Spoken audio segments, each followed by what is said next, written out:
I commend this statement to the House. Mr. Jim Murphy. Thank you, Mr. Speaker, and I'd like to thank the Secretary of State and his officials for the advanced briefing. But, Mr. Speaker, I am disappointed that we only have a half statement today, because the House doesn't have the luxury of having a list of bases that are intended to be closed, because it hasn't been shared with honourable members on either side of the House and doesn't appear to be in the library either, Mr. Speaker, and isn't contained within the white paper, Mr. Speaker, so I'll happily receive your guidance as to whether I should continue or not. It's certainly open to the right honourable gentleman to continue.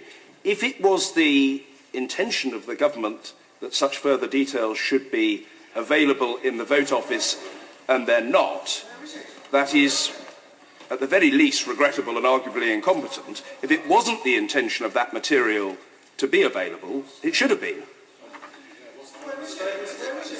I don't think that we can take the Secretary of State at this stage. He'll have to do his best to respond to questions, and we'll have to cope as best we can, but the situation is deeply unsatisfactory. Mr. Jim Murphy.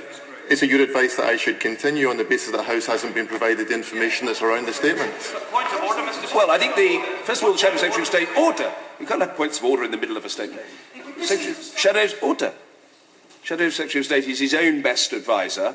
He has material, he's a dexterous fellow, and I suggest that he will wish to continue.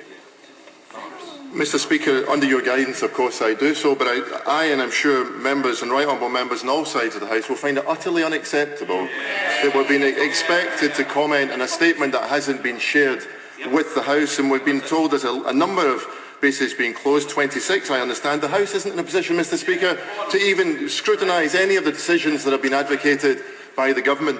I don't think it's malevolent, I believe it to be utterly incompetent. Mr.